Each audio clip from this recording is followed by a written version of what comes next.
What's up guys? This is my day 5 ng pagpapasarap. So ngayon guys, kakagising ko lang dyan. Kasi may pasok kasi ako alas 7. So mga oras dyan lang sa mga alas 6. So ngayon, naisip ko yung mas madali lutuin yung oatmeal. Kasi instant siya. Kailangan lang ng mainit na tubig. So yun yung madaling lutuin. Kaya nag-oatmeal ako. Yun. Sarap na sarap siyang kumain dyan. Ayan, tamang tulala lang. At dahil bagong mata, hindi niya alam kung ano ang kanyang iniisip. Kaya nagtutulala na lang. Yan. Yung flex-flex sa kanyang mga body fats. Yun. Ito na naman. Yun na naman siya. Ito na naman. Yan. Kain na muna. Kain guys. Yun. Tapos nakalimutan ko, gusto ko palang magkape para may energy tayo ng kape. Yun, kaya nagkape muna ako bago umalis. Yun, naka-uniform na ako. Katapos ko lang maligo dyan, tapos nagkape na. Para papunta ng eskwelahan. This is my chicken. Tapos yung lunch ko guys, umuwi ako sa bahay.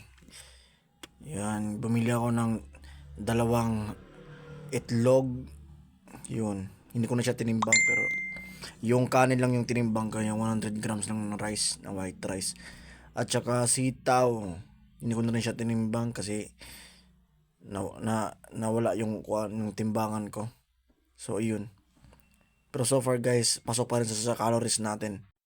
Sobrang sarap talaga ng sitaw guys. I am a rocket, there's no way you can stop me if you try. I never felt so free as I do right now. No way that I'm ever coming down. I'm on my way to leave the atmosphere. It's all coming clear. Say your au revoir. At so ito na yung aking pangatlong meal ngayong araw. So meron tayong 100 grams of white rice at tsaka pako. Hindi ko na tinimbang yung pako kasi masarap. Yun, yan. Pinakita ko dalawang itlog. 2 itlog at saka 2 tamban na isda. Yun. Tamban lang muna yung kinakain natin ngayon kasi yun, masarap. Wala pa tayong hindi ba natin afford yung chicken breast na yan. So tamang kain lang tayo dito. Tapos sumasaw-saw sa toyo na 0 calories. Yun. Sarap. Yun, kain tayo guys. So ayun guys, kung na-motivate kayo sa video ko, please follow, like, and share. Tapos start nyo na yung fitness journey nyo. Mag-start na kayong mag-diet. Peace. Got that